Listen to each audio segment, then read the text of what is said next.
వాగర్థావివ సంపృక్తౌ వాగర్థ ప్రతిపత్తయే జగతః పితరౌ వందే పార్వతీ పరమేశ్వరౌ. నారాయణ సమారంభాం వ్యాసశంకర మధ్యమాం అస్మదాచార్య పర్యంతాం వందే గురు పరంపరాం.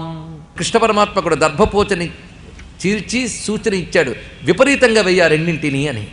దాని ప్రకారంగా అతడు మరి అతుక్కోకుండా మరణించాడు. జరాసంధుని మరణం ఈ విధంగా చేయించాడు కృష్ణ పరమాత్మ.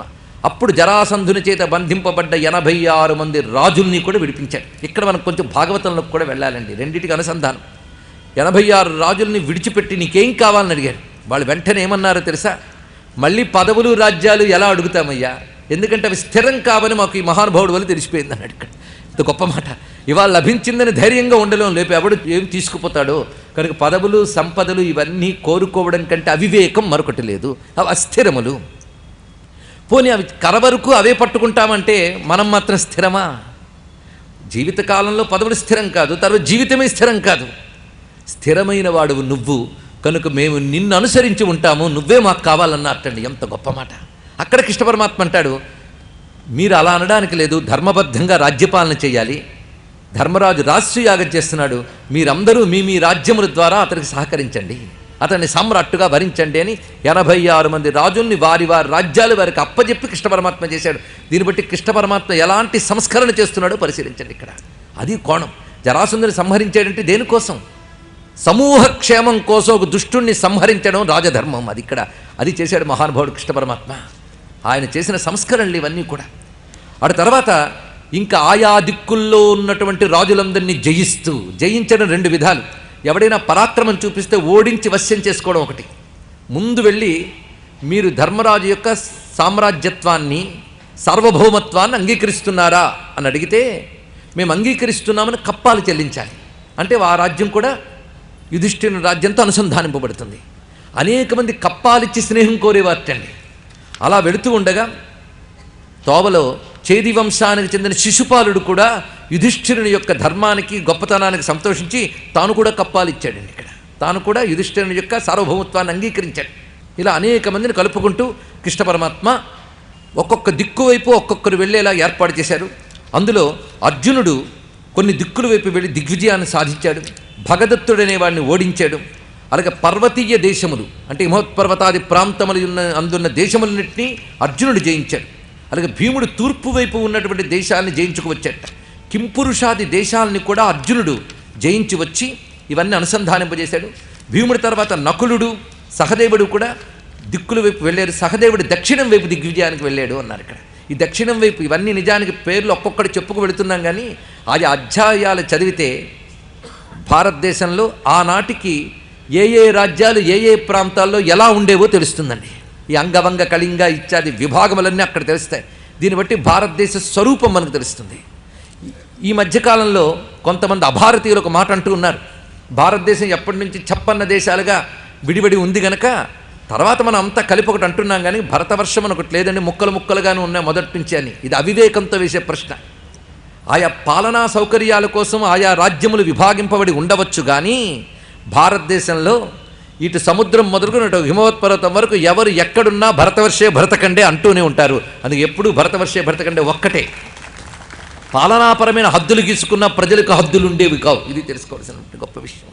అలాంటి అద్భుతమైనటువంటి పరిపాలన వ్యవస్థ మనకు ఉండేది. అలాంటి సాధించిన వాళ్ళలో యుధిష్ఠిరుడు గొప్పవాడు. అందుకే యుధిష్ఠిరుడు శకకర్త, సామ్రాట్టు, మర్చిపోరాదు. దానికి కారణం కృష్ణ పరమాత్మ. సహదేవుడు దక్షిణం వైపు దిగ్విజయానికి వెళ్ళినప్పుడు లంక వైపు వచ్చేట. అటు వచ్చినప్పుడు విభీషణుడు అక్కడ కనబడి ఆయన కూడా కప్పములిచ్చాడు అని. వెంటనే ఎవరు భారతం అంత ఓపికగా చదవగనక ప్రశ్నలు రావు, కానీ చదివితే మరో ప్రశ్న వస్తుంది. విభీషణుడు కథ ఎప్పటిదండి, మళ్ళీ ఇప్పుడు ఎలా వచ్చాడని. రామాయణం జాగ్రత్తగా చదివితే ఆ ప్రశ్న రాదండి. విభీషణుడు చిరంజీవి అని చెప్పారు. విభీషణుడు నేటికి ఉంటాట. విభీషణుడు, హనుమంతుడు చిరంజీవి. అలాగే అశ్వత్థామ వాళ్ళు కూడా చిరంజీవులే. రామాయణంలో విభీషణుడిని హనుమంతుడిని మీరు చిరంజీవులు, మీరు ఉంటారు అని రాముడే చెప్తాడు. మనకు ఉత్తరాఖండలో పరిశీలిస్తే కనిపిస్తుంది ఇక్కడ. అయితే విభీషణుడు ఇప్పుడు ఎక్కడున్నాడు అంటే మనకు కనబడేటట్లు లేడు. ఆ లంక ఆ పద్ధతి వేరే, అది సూక్ష్మ భూమికి చెందినటువంటిది. ఎందుకంటే ద్వాపర యుగాంతం వరకు అటువంటి దివ్యమైన రాజులతో అనుబంధం ఉండేది. మొత్తానికి విభీషణుడు ఉత్తములైన రాక్షసులను పాలిస్తూ ఉన్నాడు. ఆయన కూడా యుధిష్ఠిరునికి చాలా ఆనందంగా కప్పములు కానుకలు పంపించాడు. అటు తర్వాత నకులుడు కూడా అనేకమైన రాజ్యములను జయించి పడమర వైపు ఆయన ప్రయాణం చేసి మొత్తం నలువైపులా ఉన్నటువంటి సమస్త రాజలోకాన్ని కూడా ధర్మరాజు యొక్క సార్వభౌమత్వాన్ని అంగీకరించేటట్టు చేశారు. అనేక మంది రాజులు ఈ రాజస్వీ యాగం కోసం వచ్చారట. అటు మయసభ అద్భుతంగా ఉన్నది, ఇంకా అనేకమైన భవనములు, ఇంద్రప్రస్థం ఎలా ఉన్నదో మనం నిన్ననే చెప్పుకున్నాం. అలాంటి చోట ఈ రాజస్వీయాగం కోసం అనేక మంది వచ్చున్నారు. పైగా న్యాయపూర్వకంగా పన్నును గ్రహించాడు గనక, ధర్మప్రధానంగా ఉంటాడు గనక ధర్మరాజు కాలంలో వర్షాలు సకాలంలో పడేవిటాయి. ఎంత గొప్ప మాట చూడండి ఇక్కడ. న్యాయపూర్వకంగా పన్నులు గ్రహించడం, ధర్మపాలన, ఈ రెండు, అలాగే గోరక్షణ, వ్యవసాయం మొదలైనవి చేయడం వల్ల ధనధాన్య సమృద్ధి ఏర్పడింది. ఈ వర్ణన చేసేటప్పుడు ఎలా ఉంటే రాజ్యానికి ఏమి లభిస్తాయో వ్యాసుడు చెప్తున్నాడు ఇక్కడ. ప్రజల్ని పీడించకుండా పన్నులు తీసుకుని పన్నులకు తగ్గట్టుగా వాళ్ళకి ధర్మమైన పాలన అందిస్తే వర్షాలు సకాలంలో పడతాయి. అలాగే గోరక్షణ, వ్యవసాయము, వ్యాపారము వాటిపై ఏకాగ్రత చూపిస్తే జనపదాలు ధనధాన్య సమృద్ధితో ఉంటాయి. అలాంటి రాజ్య వ్యవస్థ చేశాడు. చోరులు, వంచకులు మొదలైన వారు లేరు అన్నాడు ఇక్కడ. ఎంత అద్భుతమైనండి. అలాంటి రాజ్యం వస్తే ఎంత బాగుంటుంది. భారతదేశం రామాయణ కాలంలో, యుధిష్ఠిరుని కాలంలో కూడా అలాగే ఉండేదని వర్ణన మనకు కనబడుతున్నది. అతివృష్టి, అనావృష్టి, వ్యాధులు, అగ్ని ఉపద్రవాలు లేవు. అలాంటి అద్భుతమైన పాలన గనక మొత్తం అందరూ కూడా యుధిష్ఠిరుని అంత ప్రేమగా చూశారు. యుధిష్ఠిరుడు ధర్మబద్ధంగా ఆర్జించిన సంపదకి ఈ రాజులందరూ ఇచ్చిన సంపదలు తోడై అతడి కోశాగారం నిండిపోయిందిటండి. ఆ సంపదలు మనం చదువుతుంటే అబ్బా ఆశ్చర్యపోతాం. దీన్ని బట్టి ఆ సంపదలు రాశారు అంటే ఆ సంపదలు తెలియకుండా ఎలా రాస్తారు? ఎలాంటి రత్నాలు ఉన్నాయి, ఎలాంటి ధాతువులు ఉన్నాయి, ఎలాంటి భవనాలు ఉన్నాయి, ఈ సంపదలన్నీ వర్ణిస్తాడు ఇక్కడ. ఆ సంపదలు చదివితే కొన్ని అధ్యాయాలు ఉన్నాయండి ఇక్కడ. ఆ రాజులందరూ ఇచ్చిన సంపదలు, కానుకలు, తర్వాత ఇంకా రాష్ట్రయాగం తర్వాత ఇస్తారు. ఈ సంపదల పేర్లు వింటూ ఉంటేనే ఇన్ని సంపదలు భారతీయులకు ఆనాడే తెలుసు అని.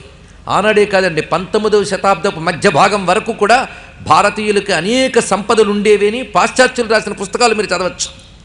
అంతకుముందు మన దేశం మీద దాడి చేసిన వాళ్ళు కొల్లగొట్టి ఇక్కడే నాశనం, ధ్వంసం చేసినవి కొన్ని ఇక్కడి నుంచి తీసుకువెళ్ళి వాళ్ళ మ్యూజియాల్లో దాచుకున్నారు పాపాత్మలు. కొల్లగొట్టి వాళ్ళ దేశాన్ని సంపన్నం చేసుకున్నారు. సహజంగా సంపన్న దేశం భారతదేశం, ఇది తెలుసుకోండి. సంపన్న దేశమైన భారతదేశాన్ని దరిద్ర దేశం చేసి ఇవన్నీ కొల్లగొట్టుకు దాచుకుని వాళ్ళ అభ్యుదయ దేశాల కింద చలామణి అయిపోతుంటే అవును కామోసుని మనం వెర్రిమొహాలు వేసుకు చూస్తున్నాం. ఇప్పటికి కూడా తెలుసుకోండి ఇక్కడ ఏమి భారతదేశం. అందుకు భారతం చదివించండి, మన సంపదలు ఎలా ఉన్నాయో తెలుస్తాయి. ఇంకా తెలియాలంటే మార్క్ ట్వేన్ అనే మహానుభావుడు 19వ శతాబ్దంలో హిమాచల్ ప్రదేశ్లో నివాసం చేస్తూ మొత్తం భారతదేశాన్ని చూసి ఆనాడు భారతదేశం ఎలా ఉండేదో వర్ణించాడు. చూస్తే మీకే తెలుస్తుంది చెప్పినవన్నీ సత్యములని. ఎలాంటి సంపద, ఎలాంటి జ్ఞానం, ఎలాంటి అభివృద్ధి, ఎలాంటి నాగరికత మనకున్నదో ఇక్కడ ఈ వర్ణనలోనే తెలుస్తున్నది. పైగా 100 సంవత్సరాలు దానాలు చేసి కోశాగారం తెరచి ఉంచినా తరగిపోనంత ధనం చేరిందిట. అంత సంపద చేరింది మహానుభావుని యుధిష్ఠిరుని వద్ద. అలాంటి కోశాగాన్ని ఏర్పాటు చేసి రాజసూయ యాగానికి సమయం వచ్చినది. దానికి తగ్గట్టుగా అక్కడ వినియోగించవలసిన భోజనాలకి, భిక్షకి, దానాలకి ఈ సంపదనంతటిని వినియోగిస్తాను. ధర్మానికై, మహాత్ముల సేవకై ఈ సంపదని వినియోగిస్తానని సంకల్పించుకుని మొత్తం రాజసూయ యాగం స్వామి నీ వల్లనే జరగాలయ్యా అని కృష్ణ పరమాత్మకు నమస్కారం చేస్తున్నాడు. ఇక్కడ పురాణ పురుషుడు, నారాయణ ఋషి, వేదస్వరూపుడు అయిన కృష్ణుని అన్నారు. ఈ 3 మాటలు తెలియాలి. పురాణ పురుష, నారాయణ ఋషి, వేదస్వరూప. పైగా ఆయన దర్శనం విజ్ఞానులకు కూడా దుర్లభము అన్నారు. అంటే బ్రహ్మవేత్తలకు కూడా దుర్లభము. బ్రహ్మవేత్తలు అంటే బ్రహ్మజ్ఞానం పరోక్షముగా తెలిసిన వారికి కూడా దుర్లభమైనది కృష్ణ దర్శనం. పైగా సమస్త స్థావర జంగమాలన్నింటికి ఉత్పత్తి స్థానం శ్రీకృష్ణుడు. నేను ఈరోజు కృష్ణుని ఆశ్రయించాను అంటే అది గొప్ప విషయమేం కాదు. సర్వ ప్రపంచానికి ఆయనే ఆశ్రయిస్తాను. ఆయన్ని నేను ఆశ్రయించాను. భూత భవిష్యత్ వర్తమానాలకు శాసకుడతను. కేశి అనే రాక్షసుని సంహరించిన కేశవుడతడు. మొత్తం మనందరికీ రక్షణ ప్రాకారం వంటివాడు. ఆపదల్లో అభయమిచ్చేటువంటి నిజమైన దిక్కు, శత్రు సంహారకుడు. అలాంటి వాసుదేవుని యొక్క అనుగ్రహం వల్లనే నాకు ఈ సంపదలన్నీ లభించాయి అని భావిస్తున్నటువంటి మహానుభావుడు ఇటు వాసుదేవుడు కూర్చుని ఉండగా ధౌమ్యుడితో కృష్ణ ద్వైపాయనుతో వాసుదేవుని వద్దకు వచ్చేటండి. ఇంకా రాజసూయాగం ప్రారంభం కాలేదు. ప్రారంభానికి సన్నాహాలు వచ్చి ఒక మాట అంటున్నారు. ఇక్కడ మాట్లాడుతున్న తీరు చూడాలి. గోవింద త్వత్కృతే పృథివీ సర్వా మద్వశే కృష్ణ వర్తతే ధనంచ బహువార్ష్ణేయా త్వత్ప్రసాదాత్ ఉపార్జితం. నీ అనుగ్రహం వల్లనే ఈ పృథివీ సంపద నాకు లభించింది. నేను నిన్ను కోరుకుంటున్నానంటే నువ్వు యజ్ఞదీక్ష స్వీకరించి రాజసూయ యాగం చెయ్యు. నీతో పాటు మేము తమ్ముళ్ళు ఉంటాం. ఎందుకంటే నువ్వు యజ్ఞదీక్ష స్వీకరించి రాజసూయాగం చేస్తే, నువ్వు యజ్ఞం చేస్తే నేను పాపరహితున్నవుతానయ్యా. ఈ సంపదంతటితో నువ్వు చెయ్యి యాగం. త్వయిష్టతవతి దాసార్హ విపాప్మా భవితాహ్యహం. ఎంత చక్కని మాట. అంటే రాజసూయగా ఎవరిని చేయమంటున్నాడు? కృష్ణ పరమాత్మని. పాండురాజు ఈయన్ని చేయమన్నాడు. ఇప్పుడు కృష్ణుని చూడగానే అంతా నీదే, నువ్వే చేయన్నట్టండి. అప్పుడు కృష్ణ పరమాత్మ గొప్ప మాట అంటున్నాడు. నువ్వు చాలా ప్రేమగా చెప్పావు, కానీ నిజానికి చక్రవర్తి అవడానికి అన్ని అర్హతలు నీకే ఉన్నాయి. నువ్వు యజ్ఞదీక్షని స్వీకరించు. నువ్వు యజ్ఞదీక్ష స్వీకరిస్తే మేమందరం కృతకృత్యులమవుతాం. వెంటనే ప్రారంభించి ఆలస్యం చేయకు. నేను నీకు ఎప్పుడూ శుభం కలిగించడానికి సిద్ధంగా ఉంటాను. ఆ యజ్ఞంలో నన్ను ఏ పనిలో నువ్వు నియోగించినా పని చేస్తానన్నాడు కృష్ణ పరమాత్మ. మాట తీరు ఎంత అద్భుతమో. వెంటనే యజ్ఞానికి కావలసిన అన్ని సంరంభాలు జరుగుతున్నాయి. ఎవరెవరు యజ్ఞంలో ఎలా పాల్గొన్నారో వింటూ ఉంటేనే మనకు ఆనందం. ప్రధాన ఋత్విజుడిగా పెట్టుకున్నది ఎవరినయ్యా అంటే వ్యాస భగవాన్ని పెట్టుకున్నట్ట. ఆయన తన శిష్యగణంతో వచ్చాడు. వ్యాసుని అనుసరించే శిష్యులు ఎందరో, సమస్త ఋషులకి ఆయన గురువు వంటి వాడి. చెప్పడానికి ఏమన్నది? ఎందుకంటే నేటికి కూడా ఋషి తర్పణం చేసేటప్పుడు కృష్ణద్వైపాయనాదయో అనే చేస్తాం మనం ఇక్కడ. అందరు ఋషులకు ముందు ఈయన పేరే చెప్పి కృష్ణద్వైపాయనాది ఋషీగుం తర్పయామి, ఋషులకు తర్పణ అని చేస్తారండి. తెలుసా? దేవతర్పణం, పితృతర్పణం, ఋషి తర్పణం, 3 తర్పణలు ఉంటాయి. ఆ ఋషి తర్పణ చేసేటప్పుడు కృష్ణద్వైపాయనాదీన్ననే చెప్తారు. ఇది తెలుసుకోవాల్సింది. దాన్ని బట్టి వ్యాసునికి ఎంత స్థానం ఉన్నదో. ఆ మహానుభావుడు తన ఋత్విజులందరితో శిష్యగణంతో వచ్చేట. ఎలా ఉన్నాడు అంటే ఒక్కొక్కరు కూడా మూర్తీభవించిన వేదముల్లా ఉన్నారు. అలాంటి వేదములను తీసుకుని వేదవ్యాసుడు వచ్చాడు అక్కడికి. ఆయన స్వయంగా బ్రహ్మత్వాన్ని ఎప్పుడైతే స్వీకరించాడో, ధనంజయ గోత్రానికి సంబంధించిన బ్రాహ్మణులు సామగానం కోసం నియోగింపబడ్డారు. యాజ్ఞవల్క్యుడు ఆ యజ్ఞానికి ఆధ్వర్యువుగా ఉన్నాడు. వసువు కుమారుడైన పైలుడు ధౌమ్యుడితో కలిసి హోతగా ఉన్నట్ట. ధౌమ్యుడు అంటే వీళ్ళ పురోహితులు. ఆ పైలుడు అక్కడ కూర్చున్నాడు. అలాగే అనేక మంది నిష్ణాతులైన వేదవేత్తలు సప్తహోత్రగులుగా అక్కడున్నారు. దీన్ని బట్టి యజ్ఞంలో ఎవరెవరు ఏ పేర్లతో చెప్పబడతారో అంతా వర్ణించారు ఇక్కడ. అనేక మంది అన్ని దేశాల నుంచి బ్రాహ్మణ, క్షత్రియ, వైశ్య, శూద్రాదులందరూ వచ్చారట. సర్వవర్ణముల వారు వచ్చారు ఆ యజ్ఞానికి. పైగా యజ్ఞదీక్షను కనిపెట్టుకోవడానికి ఎవరెవరిని ఎలా పెట్టాలో ఏర్పాటు చేస్తూ నకులుని హస్తినాపురానికి పంపించి ధర్మజుడు, భీష్ముడు, ధృతరాష్ట్రుడు, దుర్యోధనుడు మొదలైన వారందరినీ ఆహ్వానించాడు. వారందరూ కూడా చాలా ప్రేమగా విచ్చేశారు ఇంద్రప్రస్థానికి. పైగా వచ్చిన భీష్మునికి, ద్రోణాచార్యునికి, ధృతరాష్ట్రానికి యుధిష్ఠిరుడు వెళ్ళి వాళ్ళ పాదాలకు నమస్కారం చేసి స్వాగతం పలికాడు. ఈ యజ్ఞంలో మీరందరూ ప్రధానమైన బాధ్యత వహించి నన్ను అనుగ్రహించండి అని వేడుకున్నారు. అందులో భక్ష్యభోజ్యాలు వాటి యొక్క విభాగమంతా చూడడానికి దుశ్శాసన నియమించేటండి. ఎవరెవరిని దేనికి పెట్టాడో చూడండి. వాళ్ళందరినీ తనవాడిగానే కలుపుకున్నాడు ఆయన. అందరినీ కలుపుకునే చేస్తున్నాడు ఇక్కడ. అలాగే వచ్చినటువంటి వేదవేత్తలు, విప్రులు, ఇంకా ఏ పండితులు వస్తారో తెలియదు. వచ్చిన బ్రాహ్మణులకి స్వాగత సత్కారాలు అందించడానికి అశ్వత్థామకు ఆ బాధ్యత అప్పగించాడు. అలాగే వచ్చిన రాజన్యుల్ని సత్కరించడానికి సంజయుడికి ఆ బాధ్యతని నియోగించాడు. ఇక యజ్ఞం జరిగేటప్పుడు ఏది చెయ్యాలో ఏది చెయ్యకూడదో శాసించడానికి ఇద్దరిని పెట్టుకున్నట్టండి. శాసనాధికారం అది ఎవరికి ఇచ్చాడయ్యా అంటే భీష్మ ద్రోణులకి ఇచ్చాట మహానుభావుడు. ఎవరెవరికి ఏమి ఇచ్చాడో చూడండి ఇక్కడ. పైగా వచ్చిన బంగారము, రత్నాలు రక్షించడం, ఎవరికి ఏది దానం చేయాలో అది చేయడం, ఈ ధన రక్షణ, దానము, ఈ బాధ్యత కృపాచార్యునికి అందించాడు ఇక్కడ. ఇలా ఒక్కొక్కరిని ఒక్కొక్కటి. పైగా విశేషములుగా దుర్యోధనుడికి ఇచ్చిన పని ఏమిటయ్యా అంటే వచ్చిన కానుకలన్నీ స్వీకరించడం, అది ఎక్కడికి చేర్చాలో అక్కడికి చేర్చడం, ఈ బాధ్యత అప్పగించాడు. అంటే వాడు కళ్ళు కుట్టడానికి కావలసిన పొజిషన్ వచ్చిందనమాట. అక్కడికి వచ్చిన కానుకలన్నీ చూడడం, ఎక్కడికి చేర్చాలో అక్కడికి చేర్చడం, ఇది వాడి పని. కృష్ణ పరమాత్మని ఏం చెప్తాడు? నువ్వు ఈ పని చెయ్యని కృష్ణుడితో చెప్తాడండి. కృష్ణుడు నిర్దేశిస్తే బతికేవాడు. కృష్ణుడి దగ్గరికి వచ్చి నువ్వు ఏదో ఒక పని ఎంచుకో అన్నాడు. కృష్ణుడు ఎంచుకున్నాడు చూడండి ఒక పని. ఏమిటంటే చరణక్షాళనే కృష్ణో బ్రాహ్మణానాం స్వయం త్వభూత్. యజ్ఞానికి వచ్చిన బ్రాహ్మణుల పాదాలు కడిగడం అనే పని కృష్ణుడు ఎంచుకున్నట్టండి. ఎంత విశేషం ఉంది. ఈ మాట ఇక్కడ వినేటప్పుడు తెలుసుకోవాలి. అసలు బ్రాహ్మణ శబ్దానికి అర్థం తెలిస్తే బ్రాహ్మణ భక్తి గురించి అర్థం చేసుకుంటే చాలా విశేషం. కలిలో బ్రహ్మద్వేషం ఒకటి వ్యాపిస్తుందట. బ్రహ్మద్వేషం వ్యాపించిందా క్షేమం అనేది మిగలదు. ఇది తెలుసుకోవాల్సింది. ఇక్కడ ఒక జాతికి సూచకం కాదు. ఇక్కడ బ్రాహ్మణుడు అనగా అర్థం ఉంది తెలుసుకోవాలి. బ్రహ్మ అనగా పరమాత్మ అనకు అర్థం ఉన్నది. అది కాక వేదము, జ్ఞానము, తపస్సు, ధర్మము, వీటిని బ్రహ్మ అని అంటారు. ఆ వేదము, జ్ఞానము, తపస్సు, ధర్మమే తన జీవితంగా ఎవడు బ్రతుకుతున్నాడో వాడు బ్రాహ్మణుడు. అలాంటి వాడు తిరిగితే ఎందుకంటే మంత్రాధీనం దేవత, సృష్టిలో దైవాధీనం జగత్ సర్వం, ప్రపంచంలో ప్రతిదీ దైవాధీనంట, మంత్రాధీనంతో దైవతం. ఆ దేవతలు మంత్రానికి అధీనులు. తన్మంత్రం బ్రాహ్మణాధీనం, బ్రాహ్మణో మమ దైవతం అన్నాడు కృష్ణ పరమాత్మ. ఇది తెలుసుకోవాల్సింది ఇక్కడ. అందుకు వచ్చిన బ్రాహ్మణుడు కాళ్ళు కడిగి నీళ్లు చల్లుకున్నాడు కృష్ణ పరమాత్మ. మరి పరమాత్మ కదండి. అక్కడే మనకి తెలుసుకోవాల్సిన గొప్ప విషయం ఇక్కడ. ఎందుకంటే ధర్మములు ఏవి నిలపడానికి పరమాత్మ అవతరించాడో ఆ ధర్మములు వేదాది రూపములుగా వీరి ద్వారా వ్యాప్తి చెందుతున్నాయి గనక ధర్మాన్ని బోధించేవారు, ధర్మాన్ని ఆచరించేవారు ఎవరో గురుస్థానం, అది తెలుసుకోవాలి. ఆ గురుస్థానం అనగానే ఎంత బాధ్యత ఉంటుందో తెలియదండి. అంతేగాని కేవలం ఇది హక్కులు కాదండి, బాధ్యత. బ్రాహ్మణుడుగా బ్రతికితే ప్రపంచమంతా గౌరవిస్తుంది. అందుకని మాకేదో అన్యాయం జరుగుతోందని వాళ్ళు రోడ్ల మీదకి వెళ్ళి నినాదాలు చేయవలసిన అవసరం లేదు. వాళ్ళ ధర్మంతో వాళ్ళు బ్రతకగలిగితే ధర్మం వాళ్ళని కాపాడుతుంది. ఇది అలాంటి బ్రాహ్మణులు కాళ్ళు గడిగట్టే పరమాత్మ అది ఎంచుకున్నాడు ఆయన. ఆ తర్వాత విషయముల్లో యుధిష్ఠిరుడు అనేక రకాల సంపదలతో కూడి యజ్ఞాన్ని ప్రారంభించాడు. యజ్ఞం అద్భుతంగా జరుగుతుంది. ఇంచుమించు యజ్ఞం పూర్తయినటువంటి స్థితికి ఏర్పడినప్పుడు అర్ఘ్యములు ఇవ్వడం ఒకటి ఉందిట. అర్ఘ్యములు అంటే పూజ చేసే ద్రవ్యములు, అర్ఘ్యములు ఇచ్చుట అంటే పూజించుట. ఇది తెలుసుకోవాల్సినది. అర్హత, అర్ఘ్యము రెండు శబ్దములు ఒకటే. ఇది పూజ అని అర్థంలో వాడాలి. ఇవి అర్ఘ్యములు ఇవ్వడానికి ఎవరు అర్హులు, ఎవరికి ఇవ్వాలి, ఎవరిని అడగాలి విషయం? ఇందాక చెప్పిన ప్రకారంగా ఎవరిని అడగాలండి? భీష్మద్రోణుని అడగాలి.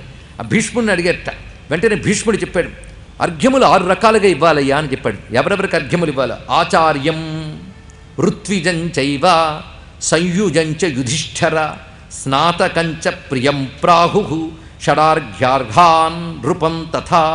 మొత్తం 6. ఆచార్యుడు, ఋత్విజుడు, సంబంధి అంటే ఒక మంచి శ్రేష్ఠుడైన బంధువు, అలాగే స్నాతకుడు. స్నాతకుడు అంటే ఏంటో ఇందాక చెప్పుకున్నాం. అలాగే తనకెంతో ప్రీతిపాత్రుడైన వాళ్ళు, వీళ్ళని ప్రత్యేకంగా పూజించాలి అన్నారు ఇక్కడ. నిజమే. ఇందులో మొట్టమొదటి ఎవరిని పూజించాలి అని అంటే భీష్ముడు తడుముకోకుండా చెప్తున్నాడు మొట్టమొదటి ఎవరిని పూజించాలో. ఆ ఉత్తమమైన అర్ఘ్యం ఎవరికి ఇవ్వాలంటే తతో భీష్మ శాంతనవో బుద్ధ్యా నిశ్చిత్య వీర్యవాన్, బుద్ధితో బాగా నిర్ణయించి చెప్తున్నాడు. అమన్యత తదా కృష్ణం అర్హణీయతమం భువి. ఈ భూమిలో మొట్టమొదటి పూజించదగిన వాడు ఎవరయ్యా అంటే కృష్ణుడు. నువ్వు వీరందరికీ ద్రవ్యములు తీసుకురాగానే మొట్టమొదటి పూజించవలసిన వాడు కృష్ణుడు. ఎందువల్ల అంటే హేషాం సమస్తానాం తేజోబల పరాక్రమై. ఒక్కసారి చూడు, ఇక్కడ ఇంతమంది కూర్చున్నారు. నిజానికి భూమిలో ఉన్న రాజులందరితో క్రిక్కిరిసిపోయిందయ్యా నీ యొక్క భవనములన్నీ. ఇలా క్రిక్కిరిసిపోయిన రాజులు, ఋషులు, దేవతల్లా తేజరిల్లుతున్నారు. వాళ్ళందరి మధ్య కృష్ణ పరమాత్మ ఎలా ఉన్నాడు అంటే దేవదేవుళ్ళ ప్రకాశిస్తున్నాడు. ఒక్కసారి చూడక్కడ మధ్యే తపన్నివా భాతి జ్యోతిషామివ భాస్కర ఏష హ్యేషాం సమస్తానాం తేజోబల పరాక్రమై. తేజస్సుతో గాని, బలంతో గాని, పరాక్రమంతో గాని అందరిని మించినవాడు ఆయన ఒక్కడే. ఆయన ఉంటే ఎలా ఉంటుందంటే సూర్యుడు లేని చీకట్లో సూర్యోదయం జరిగినప్పుడు ఎలా ఉంటుందో అదేవిధంగా గాలి ఆడని చోట వాయువు వచ్చినప్పుడు ఎలా ఉంటుందో కృష్ణుడున్న చోటు అలా ఉంటుందయ్యా అన్నాడు ఇక్కడ. అంధకారంలో సూర్యుడు వచ్చినప్పుడు ఎలా ఉంటుంది, గాలి బిగించినప్పుడు ఒక్కసారి గాలి వచ్చి వీస్తే ఎలా ఉంటుంది, అలా ఉంటుంది కృష్ణుడు ఉన్నప్పుడు. భాసితం హ్లాదితం చైవ కృష్ణేనేదం సదోహిత. గొప్ప మాట చెప్పాడు ఇక్కడ.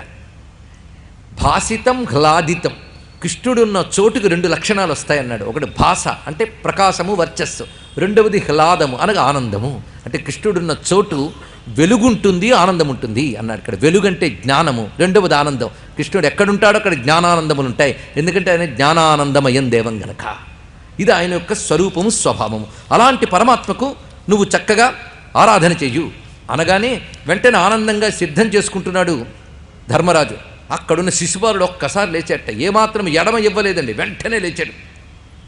ఇక్కడ ఎందరో పూజింపదగిన వారు ఉంటూ ఉంటే నీకు కృష్ణుడే దొరికాడా?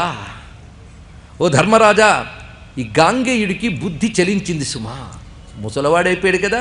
అయంచ స్మృత్యతిక్రాంతో ఆపగేయ అల్పదర్శన. ఇతడు స్మృత్యతిక్రాంతో అంటే జ్ఞాపక శక్తి ఎప్పుడూ పోయింది, ముసలాడైపోయాడు కదా, అందువల్ల పిచ్చి మాట్లాడుతున్నాడు. అల్పదర్శనుడు అంటే సూక్ష్మ దృష్టి లేనటువంటి వాడితను. నీకు నిజంగా పెద్దవాళ్ళని పూజించాలి అంటే ఇక్కడ వసుదేవుడు ఉంటూ ఉంటే కృష్ణుడు ఎలా వృద్ధుడవుతాడు? ఒక్కొక్కడిని చూపిస్తున్నాడు ఇక్కడ. పోనీ నువ్వు ప్రియమైన మిత్రుణ్ణి గౌరవించాలి అంటే ద్రుపదుడు ఉంటూ ఉంటే కృష్ణుడి ప్రియమిత్రుడు ఎలా అవుతాడు? పోనీ ఆచార్యుడిగా గౌరవించాలి అంటే ద్రోణాచార్య, కృపాచార్యులు ఉంటూ ఉంటే కృష్ణుడు ఆచార్యుడు ఎలా అవుతాడు? పోనీ ఋత్విజుడిగా గౌరవిస్తూ ఉంటావంటే వేదవ్యాసుడు ఉంటూ ఉంటే ఈయన ఋత్విజుడు ఎలా అవుతాడు? చూడండి తర్కాలు ఎలా చేస్తున్నాడు శిశుపాలుడు. పోని పురుష సత్తముడు అని నువ్వు గౌరవించినట్లయితే, సర్వశాస్త్ర విశారదుడు అన్నట్లయితే, అస్త్రశస్త్ర సంపన్నుడు అయితే అశ్వత్థమున్నాడుగా. ఇలాంటి మహాత్ములు ఉంటూ ఉంటే ఎవరూ లేని టియ్యను దొరికాడు నీకు. పోని మంచి రాజేంద్రుడు పురుషశ్రేష్ఠుడు దుర్యోధనుడు ఉన్నాడుగా పూజించడానికి, ఆయన్ని పూజించు. ఈ కృష్ణుడా కావలసింది నీకు అని ఎప్పుడైతే మాట్లాడుతూ ఉన్నాడో, పైగా కర్ణుడున్నాడయ్యా గొప్పవాడు, ఆయన్ని పూజించు. ఈ కృష్ణుడు దొరికాడా? ఇతడు ఋత్విక్కు కాడు, ఆచార్యుడు కాడు, రాజు కాడు. ఏం చూసి ఇన్ని పూజిస్తారు మీరు? ఎలాంటి నింద చేస్తున్నాడు ఇక్కడ చూడండి. ఇక్కడ పైగా మేము ఇక్కడికి ఎందుకు వచ్చామంటే ధర్మరాజు మీద ప్రేమ. ధర్మరాజు ధర్మ ప్రవృత్తితో చక్కటి పాలన ఇస్తున్నాడు అని వచ్చాం. అందుకు మా పన్నులన్నీ చెల్లించాం. అలాంటిది రాజలక్షణాలు లేని కృష్ణుని ఇక్కడ గౌరవిస్తూ ఉంటే ఇంతమంది రాజులు ఉంటూ ఎవరు సహిస్తారు చెప్పు? ఇది కూడని పని సుమా. ఏమైనప్పటికీ నీ నిర్ణయం సరైనది కాదు. కృష్ణుణ్ణి పూజించడం ఎలాంటిది అంటే, ఇక్కడ ఒక్క మాట కూడా శిశుపాలుడు చెప్పట్లేదండి, ఇంకా తగ్గించి చెప్తున్నాం. నపుంసకుడికి వివాహం చేయడం ఎలాంటిదో, రాజు కాని వాడికి రాజోచితమైన పూజ చేయడం కూడా అలాంటిదే. కానీ కృష్ణుని పూజ అటువంటిదే సుమా. అనగానే ఒక్కసారి యుధిష్ఠిరుడు అంటున్నాడు. యుధిష్ఠిరుడు ధర్మవేత్త కదా, తన సభకి యజ్ఞానికి వచ్చిన అతిథిని ఎంత మర్యాదగా మాట్లాడాలో అలా అంటున్నాడు. ఇలా నువ్వు పరుషంగా మాట్లాడకూడదు సుమా. కృష్ణుడు ఎవరనుకున్నావు? ఆదిజుడైన బ్రహ్మ ఉదయంబునకాస్పదమైన వాడు, ఆదిజుడైన బ్రహ్మ ఉదయంబునకాస్పదమైన వాడు, వేదాది సమస్త వాంగ్మయములందు ప్రశంసితుడైన వాడు, లోకాది త్రిలోక పూజ్యుడు, లోకాది త్రిలోక పూజ్యుడు అని ఆత్మరెరింగి పితామహుండు దామోదరి చెప్పే పూజ్యుడని యుక్తమకాకిది ఏమి దోషమే. ఆదిజుడైన బ్రహ్మ ఉదయంబునకాస్పదమైన వాడు. సృష్టికంతరికి పూర్వం బ్రహ్మదేవుడు అంటే ఆ బ్రహ్మకు కూడా ఆది అయినటువంటి వాడయ్యా. వేదాది సమస్త శాస్త్రములు ఈయన్నే ప్రశంసిస్తూ ఉన్నాయి. ముల్లోకాల్లో పూజ్యుడు ఇతడు అని తెలిసి మా తాతగారి పితామహుడు చెప్తూ ఉంటే ఇతని పూజ్యుడు కాడడు అనడం ఎంత దోషము అంటే, వెంటనే ధర్మరాజా, ఈ శిశుపాలుడు మాటలు పట్టించుకోకు, అతన్ని నువ్వు అనుకూలపరుచుకునే ప్రయత్నం చేయకు, అతన్ని అనునయించుకు, సాంత్వనపరచుకు. ఎందుకంటే భీష్ముడిని బాగా మనం అర్థం చేసుకోవాల్సిన అవసరం ఉన్నదండి. ఆ మహాత్ముడు త్రికాలవేత్త, సామాన్యుడు కాడు. ఏ జీవుడేమిటి, వాడి గతి ఏమిటో తెలిసినటువంటి వాడు. ఇప్పటివాడా భీష్ముడు? కృష్ణ పరమాత్మ యొక్క ప్రణాళిక చక్కగా జరగడానికి సహకరించేటువంటి శక్తుల్లో ఆయనొకడు.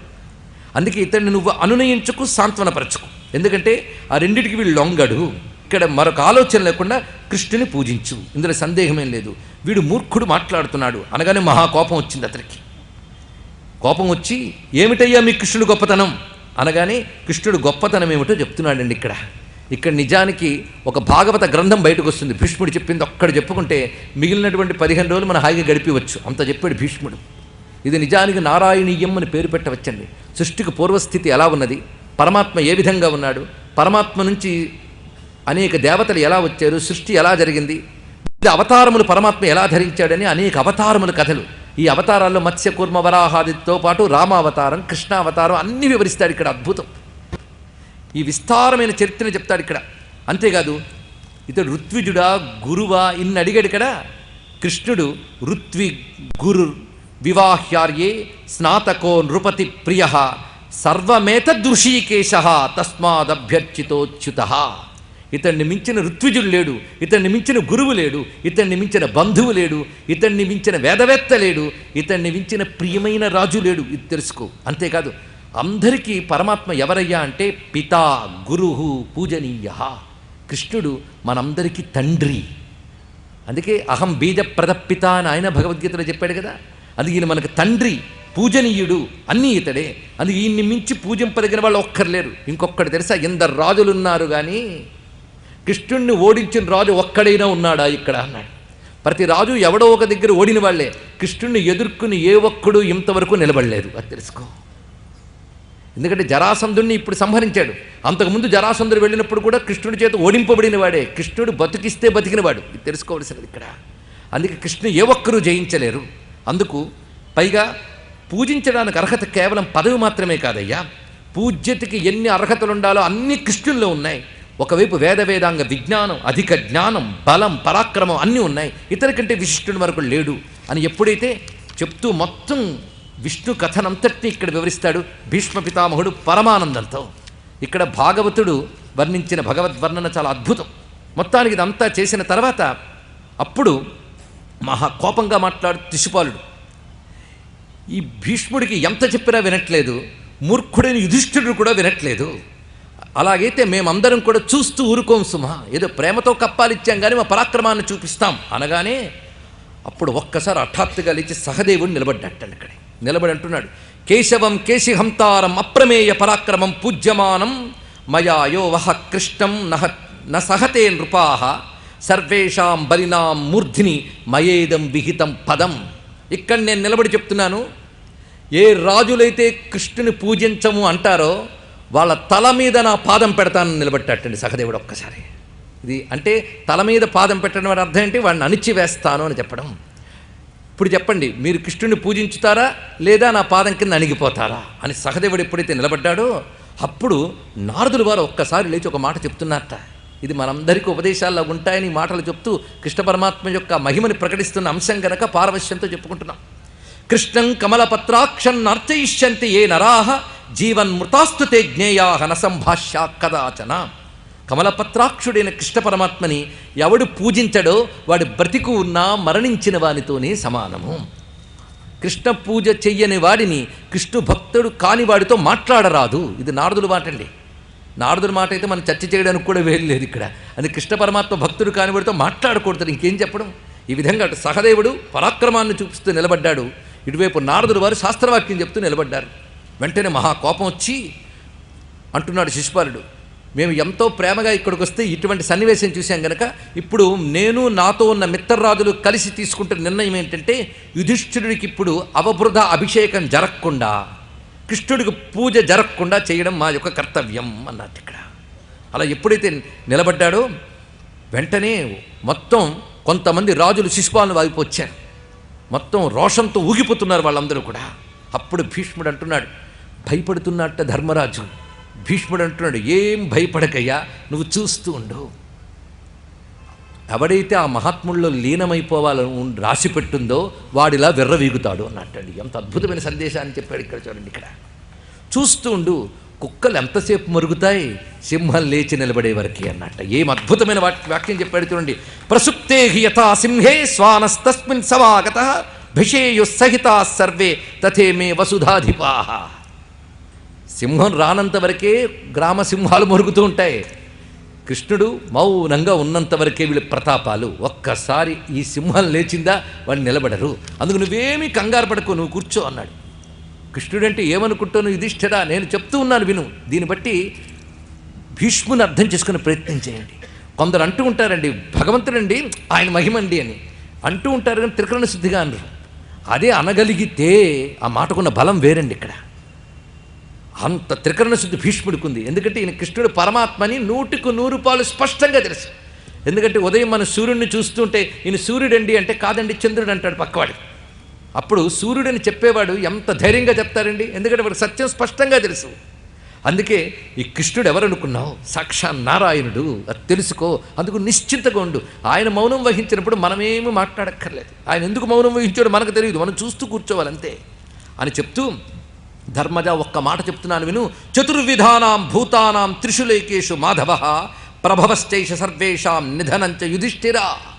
యుధిష్ఠిరా, ముల్లోకాలలో ఉన్న 4 రకాల జీవులకి సృష్టి స్థితి లయకారకుడు ఈయని అని చెప్పేట ఒకటే మాట. ఇక్కడ 4 రకాల జీవులు అంటే ఎవరు?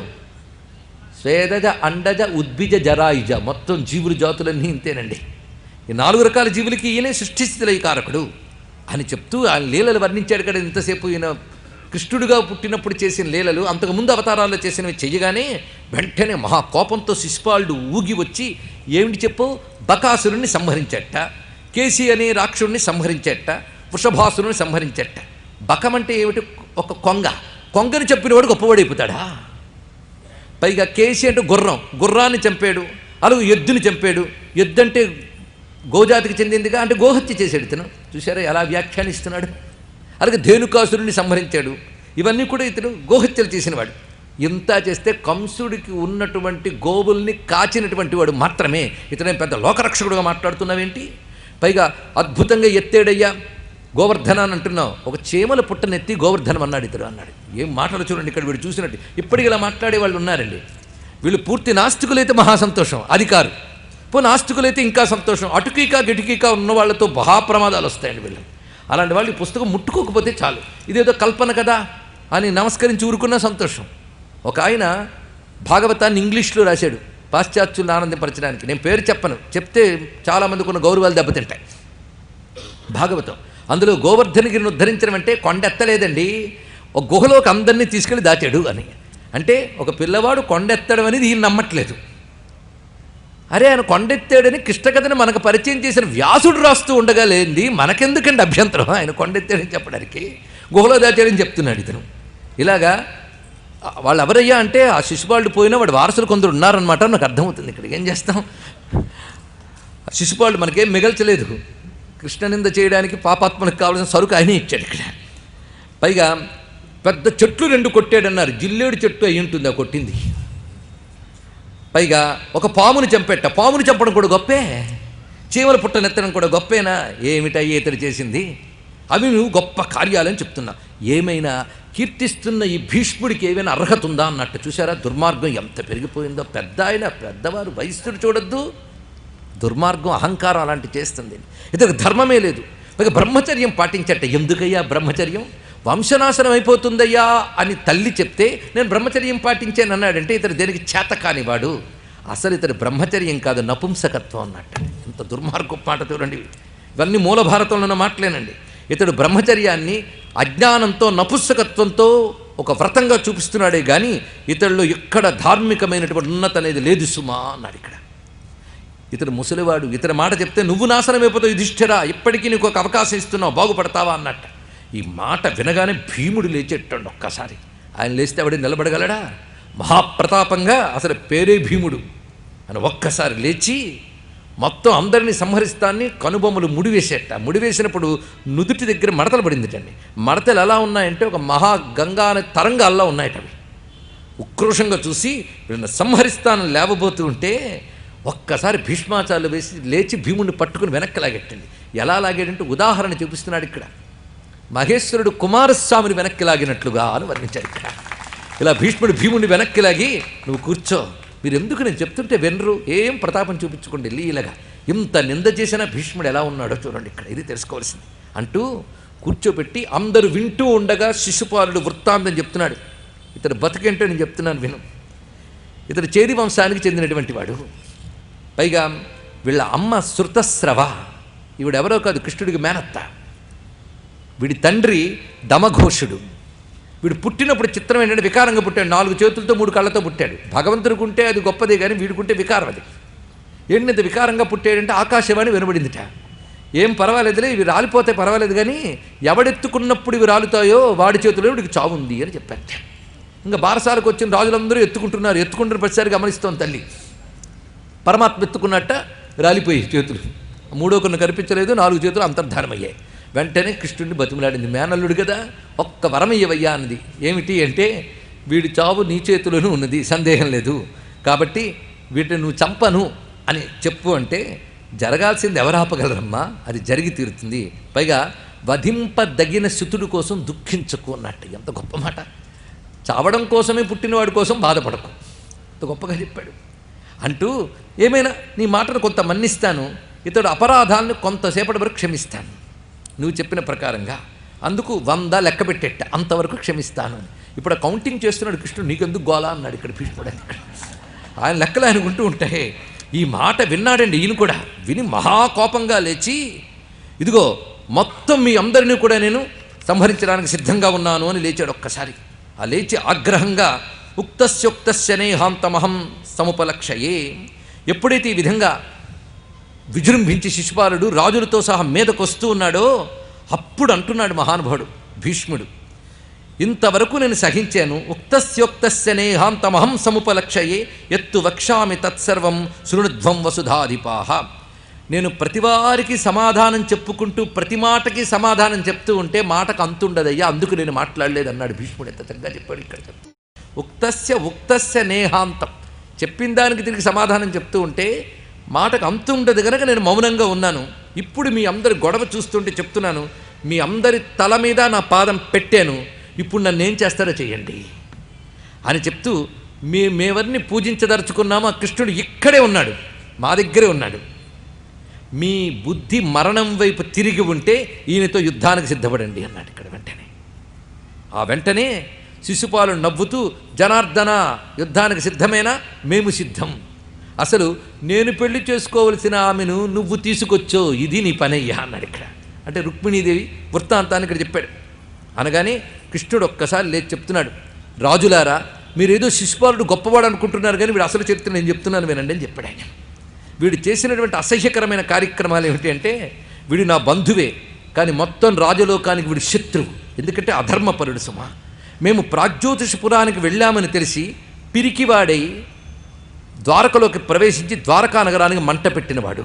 ఎవడైతే అలాగ వచ్చి మంటలు పెడతాడో వాడిని పాపాత్ముడు అంటారు. ఆతతాయుల్లో ఒకడు వాడు. రెండవది, రైవతక పర్వతంపై భోజరాజు క్రీడిస్తూ ఉండగా ఒక్కసారి వాళ్ళ మీద దొంగ దెబ్బ తీసి కొందరిని చంపి కొందరిని బంధించి తన పురానికి వెళ్ళిపోయాడు. అదేవిధంగా సవ్వీర దేశానికి వెళుతూ ఒక తపస్వి అయినటువంటి బభ్రుని యొక్క భార్యని బలవంతంగా అపహరించి తీసుకుపోయాడు. ఇప్పుడు చేసినవన్నీ ధర్మము తెలిసిన రాజులు అసహించుకునేవే అంటూ ఇంకా చాలా చరిత్రలు చెప్తారండి ఇక్కడ. ఇప్పుడు మీరు చెప్పండి అంటే అంతవరకు అతని వైపు వచ్చినటువంటి రాజులు కూడా అసహ్యించుకున్నారు ఒక్కసారి అతన్ని చూసి. అప్పుడు శిశుపాలుడు గొప్పగా నవ్వి, నువ్వు ధర్మముల గురించి మాట్లాడతావా? పైగా నువ్వు నన్ను మెచ్చుకుంటే ఎంత, మెచ్చుకోకపోతే ఎంత, నువ్వు కోపగించుకుంటే ఎంత, అనుగ్రహిస్తే ఎంత? నువ్వు ఆగ్రహించినా ఏమీ చేయలేవు, నీ అనుగ్రహము నాకు అక్కర్లేదన్నట్ట. ఎప్పుడైతే ఈ విధంగా మాట్లాడుతున్నాడో కృష్ణ పరమాత్మ మౌనంగా నవ్వుతూ మనస్సులో తలంచుకున్నట్ట. దేన్ని తలంచుకున్నాడంటే, మనసా చింతయ చక్రం దైత్యవర్గ నిషూదనం ఏతస్మిన్నేవ కాలేతు చక్రే హస్తగతే సతీ. మనస్సులో అనుకున్నాడో లేదో చేతికి చక్రం వచ్చిందటండి ఇక్కడ. ఇది కృష్ణావతారంలో ఉన్న ప్రత్యేకత. తన సుదర్శన చక్రం తను సంకల్పించుకుంటూ వస్తుంది, తను పిలిస్తే గరుత్మంతుడు వచ్చాడు. అందుకే కృష్ణస్తు భగవాన్ స్వయం, అది తెలుసుకోవాల్సినది. తలంచుకోగానే చేతికి సుదర్శన చక్రం వచ్చింది. ఆ సుదర్శన చక్రం చేతితో తీసుకుని వీళ్ళమ్మకి మాట ఇచ్చాను కనుక ఇప్పటి వరకు ఊరుకున్నాను, వాడి అకౌంట్ పూర్తయిపోయింది. అధునా వధయిష్యామి పశ్యతాం వో మహీక్షితాం ఏవ ముక్త్వా యదుశ్రేష్ఠ చేది రాజస్య తత్క్షణాత్ వ్యపాహరశ్చిర వృద్ధశ్చక్రేణ మిత్రకర్షణం. శత్రువుని నాశనం చేసేటువంటి ఆ భవ్యమైన చక్రాన్ని ప్రయోగించాడు. ఆ సుదర్శన చక్రం వెళ్ళి శిశుపాలుని సంహరించింది. అందరూ ఆశ్చర్యకరంగా చూస్తూ ఉండగా శిశుపాలంలోంచి ఒక జీవజ్యోతి వచ్చి కృష్ణుల్లో లీనమైంది. అది గమనించిన వాళ్ళు గమనించారు, అందరూ ఆశ్చర్యపోయారు. అంతవరకు విర్రవీగిన రాజుల్లో కూడా భయం పట్టుకుందండి ఇక్కడ. మొత్తానికి సద్దుమణిగింది. కృష్ణ పరమాత్మకి పూజ చేశారు. తర్వాత ఎవరెవరిని ఎలా పూజ చేయాలో అది పూజ చేశారు. ఆ మహానుభావుడైన ధర్మరాజుకి అవభృత స్నానం జరిగింది. సామ్రాజ్య పట్టాభిషేకం చేశారు. ధర్మరాజుకి సార్వభౌముడిగా పట్టాభిషేకం చేసుకునే ఘట్టం విన్నవారికి శాంతి కలిగిస్తుంది, ఆయురారోగ్య అభివృద్ధి కలిగిస్తుంది అంటున్నారు వ్యాసులు వారు. మనం ధన్యులమయ్యాం. యుధిష్ఠిరునికి జరిగినటువంటి అద్భుతమైన పట్టాభిషేకం. ఈ పట్టాభిషేకం అయ్యాక కొన్నాళ్ళు ఉండి తర్వాత కృష్ణ పరమాత్మ అంటున్నాడు, యుధిష్ఠిరా, ఇంకా నేను ద్వారక్కి వెళ్ళి వస్తాను, నువ్వు రాజసూయ యాగం చాలా చక్కగా చేసేవయ్యా అంటే, స్వామి నీ అనుగ్రహం వల్ల ఇదంతా జరిగింది. రాజులందరూ నాకు వశమయ్యారంటే నువ్వు నా దగ్గరున్నావు గనుక. నాదేమీ లేదు, నీ దగ్గర ఉండడమే నాకున్నటువంటి ఒకే ఒక్క అర్హత అని చెప్తే, నువ్వు ఎల్లవేళలా ధర్మాన్ని అంటిపెట్టుకునే విధంగా ఉండు, అనుగ్రహం ఉంటుంది అని చెప్పి తన మేనత్త అయినటువంటి కుంతీదేవికి కూడా చెప్పి సెలవు తీసుకున్నాడు. కృష్ణ పరమాత్మ ద్వారక్కి వెళ్ళాడు. ఈ ముఖ్య విషయం చాలా అవసరం అండి. కృష్ణ పరమాత్మ ద్వారక్కి వెళ్ళాకే తర్వాత కథ అంతా జరుగుతోంది ఇక్కడ. మొత్తానికి కొన్నాళ్ల తర్వాత వ్యాసదేవుడు యుధిష్ఠిరుని వద్దకు వచ్చినప్పుడు ఏకాంతంలో కూర్చోబెట్టి యుధిష్ఠిరుడు వ్యాసుని ఒక ప్రశ్న వేశాడు. ఇది ఇక్కడ చాలా ముఖ్యం. ఈ కథ తర్వాత కథలోకి వెళ్ళబోయేటప్పుడు సంధి కథ. ఈ కథలోనే తర్వాత కథకు కావలసిన కొన్ని కీలకాంశాలు మనకు కనబడుతూ ఉంటాయి ఇక్కడ. పితామహ, అనేక ఉత్పాతాలు రాజ్యానికి వస్తూ ఉంటాయంటారే, ఉత్పాతాలు 3 రకాలుగా ఉంటాయి. దివ్యము, అంతరిక్షము, భౌమము అని 3 రకాల ఉత్పాతాలు ఉంటాయి. అంటే పిడుగులు పడ్డం మొదలైనవి దివ్యములు. ఇక అంతరిక్షములంటే ఉల్కలు రాలడం, ధూమకేతువులు కనబడడం మొదలైనవి అంతరిక్ష ఉత్పాతాలు. ఇక పార్థివము అంటే భౌమము అంటారు దీన్ని, అంటే భూమికి సంబంధించినవి, భూకంపము మొదలైనవి. ఇవి ఉత్పాతాలు. ఇవి కలిగినప్పుడు మొత్తం రాజ్యానికి చోటుని చూపిస్తాయి. అలాంటి ఉత్పాతాలు ఇప్పుడు శాంతించాయి అంటావా? ఎందుకంటే ఇక్కడ శిశుపాలుని వధించినప్పుడు నువ్వు గమనించవేలేదో ఒక్కసారి భయంకరమైన ఉరుములు, మెరుపులు, భూకంపములు ఇవన్నీ వచ్చాయి అక్కడ.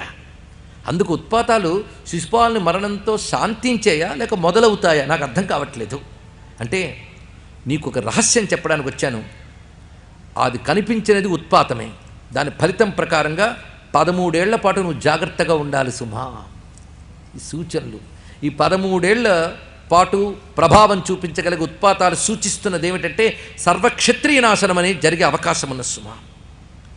నీ కారణంగా, దుర్యోధన్ని అపరాధం కారణంగా, భీమార్జునుల పరాక్రమం కారణంగా భూమి మీద రాజులందరూ యుద్ధం చేసుకుని నాశనమయ్యేటువంటి అవకాశం కనిపిస్తోంది అంటూ నీకు స్వప్నంలో పరమేశ్వరుడు దక్షిణాభిముఖంగా ఉన్న దర్శనమవుతుంది. దాన్ని బట్టి నేను చెప్పిన మాట సత్యమని నీకు రూఢి అవుతుంది అని వివరించి, ఇలాంటి స్వప్నాన్ని నువ్వు చూసాక దీని గురించి ఏం చింతించకయ్యా, ఇదంతా ఒక కాలము, కాలోహి దురితిక్రమ, కాలాన్ని ఏ ఒక్కరూ దాటలేరు సుమా. నీకు శుభమొగ్గాక, స్వస్తితేషు గమిష్యామి కైలాసం పర్వతం ప్రతి, నీకు స్వస్తి ఒగ్గాక నేను కైలాస పర్వతానికి వెళుతున్నాను. అప్రమత్త స్థితో దాంత పృథివీం పరిపాలయ. ఉత్పాతాలు కలిగినప్పుడు వాటి ఫలితాలు మనం ఆపలేకపోయినప్పటికీ కూడా జాగరూకత వహించి ఉండాలి సుమా. నువ్వు అప్రమత్తుడవై దాంతుడవై రెండు చెప్పారు ఇక్కడ. అప్రమత్త అంటే ఏమరపాటు లేకుండా, దాంత అంటే నిగ్రహ సంపన్నుడివై ఉండు. ఇలా నువ్వు ఉంటూ దివ్యాన్ని సాధించుకో అని చెప్పి వ్యాసుల వారు అక్కడి నుంచి వెళ్ళిన తర్వాత ధర్మరాజుకు దుఃఖం కలిగింది. దుఃఖం కలుగుంటున్నాడు. పౌరుషంతో దైవాన్ని అడ్డుకోలేం. ఇది గొప్ప మాట అండి. ఇక్కడ పౌరుషము అంటే పురుష ప్రయత్నం, దైవం అంటే జరగాల్సింది. జరగాల్సిందాన్ని మన ప్రయత్నంతో అడ్డుకోలేం. మహర్షి చెప్పిందంతా జరుగుతుంది, ఏం చేస్తాం. కానీ నా కారణంగా క్షత్రియ నాశనం అనే మాట వింటే నాకు ఈ క్షణమే మరణించాలనిపిస్తుంది అయ్యా అన్నట్టు ఇక్కడ. అంటే ధర్మరాజు హృదయం చూడండి, తదా తద్వచనం శ్రుత్వా మరణే నిశ్చితామతి, ఈ క్షణమే నాకు మరణించినట్టు అనిపిస్తుంది. అందుకు నేనేం చెయ్యాలి అని అంటూ ఉంటే అర్జునుడు ఓదార్చుతాడు ఇక్కడ అద్భుతంగా. జరగాల్సిన దాని గురించి నువ్వేం చేయగలవు? నువ్వు నీ ధర్మంతో ఉండడమే నువ్వు చెయ్యాలి, కానీ ఇలాంటి మోహపూర్వకమైనటువంటి దుఃఖాన్ని తెచ్చుకోకు అంటే, అర్జున ఈరోజు నేను ఒక నిర్ణయాన్ని తీసుకుంటున్నాను అన్నాడు. ఈ నిర్ణయం తర్వాత కథకి చాలా ప్రధానం. నా ప్రవక్ష్యామి పరుషం. ఎందుకంటే నేను, దుర్యోధనుడు, అన్నదమ్ములు ఇవన్నీ చెప్పారు. శత్రుత్వం రాకుండా ఉంటే చాలు కదా, అప్పుడు క్షత్రియ నాశనం అవ్వదు. శత్రుత్వం రావడానికి కారణం ఏంటి? వాళ్ళ మధ్య వీళ్ళ మధ్య ఏదైనా భేదములు ఏర్పడితే వస్తుంది. అందుకు భేదాలు ఏర్పడకుండా ఉండే విధంగా ఇవాటి నుంచి నేను కొన్ని నియమాలు పెట్టుకుంటాను అన్నాడు ఇక్కడ. నా ప్రవక్ష్యామి పరుషం భ్రాతృన్ అన్యాశ్చ పార్థివాన్. నా సోదరులతో కానీ, సోదరులు అంటే తన దగ్గరున్న భీమార్జునులే కాదు దుర్యోధనాదులతో కానీ, పార్థివాన్ ఇతర రాజులతో కానీ పరుషముగా మాట్లాడను. ఎందుకంటే ఒక్క పరుషవాక్కు చాలు రకరకాల యుద్ధాలకి హేతువుతుంది. పైగా స్థితో నిదేశే జ్ఞాతీనాం యోక్షే తత్సముదాహరన్. నా జ్ఞాతులు ఏదైనా చెప్తే మారు మాట్లాడకుండా చేస్తాను. ఇది గుర్తుపెట్టుకోవాలండి. నా జ్ఞాతులు ఏదైనా కోరుకుంటే వాళ్ళతో ఏమీ నేను విపరీతంగా మాట్లాడకుండా వాళ్ళు ఏది చెప్తే అది చేస్తాను. ఇది కూడా తీసుకున్నాడు నిర్ణయం, ఒక దీక్ష కింద తీసుకున్నాడు. ఏవం మే వర్తమానస్య స్వసుతేషు ఇతరేషు చ. నా కొడుకుల విషయంలో కూడా నేను అనవసరంగా వైరం తెచ్చుకోను. భేదో నభివితా లోకే భేదమూలోహి విగ్రహ. ఇది గొప్ప మాట అండి. ఒకరికొకరికి భేదాభిప్రాయాలు ఏర్పడితేనే యుద్ధాలు అనేది వస్తుంది. అందుకే భేదమూలోహి విగ్రహ. విగ్రహము అంటే ఇక్కడ అర్థం యుద్ధం. భేదం అంటూ ఉంటే కదా యుద్ధం అంటూ ఉంటుంది. అందుకు విగ్రహం దూరతో రక్షణ్ ప్రియాణ్యేవ సమాచారం. అందుకు శత్రుత్వాన్ని, యుద్ధాన్ని దూరం పెట్టడానికి నేను అందరితో ప్రియంగా ఉంటాను. ఎక్కువ మాట్లాడిన ఎవరితో మౌనంగా ఉంటాను. మాట్లాడవలసి వస్తే పరుషంగా మాట్లాడను. వాచ్యతాం నగమిష్యామి లోకేషు మనుజర్షభా. ఈ నియమం తీసుకున్నాకే తర్వాత కథ జరిగిందండి. అందుకే నియమం గుర్తుపెట్టుకోవాలి. ఎందుకు ధర్మరాజు బయలుదేరాడు, ఎందుకు వెళ్ళాడు అని ప్రశ్నలు వస్తాయే, దానికి సమాధానం ఇది. అందుకే జాగ్రత్తగా ఏ నియమంతో ఉన్నాడు, ఇక్కడ నుంచి 13 ఏళ్ళు ఇలాగే ఉంటాన్నాడు. ఇక్కడ మరొకటి తెలుసుకోవాలి. మనం జాగ్రత్తగా ఉన్నా భగవంతుడు వేసిన ప్రణాళికని ఎవరు ఆటలేరండి. ఇది తెలుసుకోవాలి. మన జాగ్రత్త మనం చేసుకున్నా తప్పదది. ఒక ఆయన పాపం ఎండ బాగా తట్టుకోలేక ఒక చెట్టు కిందకు వచ్చి నిలబడ్డట. అప్పుడు పైనుంచి టపీమని కాయపడి తల పగిలిందట. అంటే ఎండ నుంచి తలను కాపాడుకోవాలనుకున్నాడు. ఎలాగూ బాధ తప్పదు తలకి. అది తప్పించుకోవడానికి చెట్టు కింద దూరితే ఏమైంది, అంతకంటే భయంకరమైన జరిగింది. కనుక కొన్ని మనం తప్పించుకోవాలని ప్రయత్నించినా తప్పకుండా వచ్చి పడతాయి. అలాగని కర్మకు వదిలేస్తావా? నువ్వు వదలకి ఏం చేస్తావు? నీ ధర్మాన్ని నువ్వు వదలకుండా పట్టుకో, జరగాల్సింది ఏదైనా తట్టుకో. ఇది ఒక్కటి తెలుసుకుంటే చాలు. ఇక్కడ మొత్తం కథలో చూపిస్తున్నది ఇక్కడ సందేశం. ఇక్కడ ఎంత జాగ్రత్త తీసుకున్నాడు మహానుభావుడు ఇక్కడ. అలా తీసుకున్నాడు కనుకనే ఈయన గౌరవం దక్కింది, తర్వాత అన్నీ దక్కాయి. పైగా ఇతడు నిజమైన కారణం కాదు, నీ కారణంగా అంటే ఇతడి కారణం వేరు, ఇతడి ధర్మంలోనే ఉన్నాడు ఈ మహానుభావుడు. ఈ విధంగా అనుకున్న సమయంలో కథ మళ్ళీ ఇంకోవైపు వెళుతోంది మనకి. ఇంతవరకు సభ జరిగింది కదా చక్కగా. ఈ సభ జరిగిన తర్వాత అందరూ ఎవరి దారిని వాళ్ళు చక్కగా వెళుతూ ఉన్నారు. కానీ ఒక ఆయన ఉన్నట్ట, అందరూ ఎవరి దారిని వాళ్ళు వెళ్ళినా ఈయన మాత్రం వెళ్ళలేదు. ఆయన ప్రత్యేకించి ఉండిపోయేట్టు ఒక ఆయన. ఆయన ఎవడే అంటే దుర్యోధనుడు.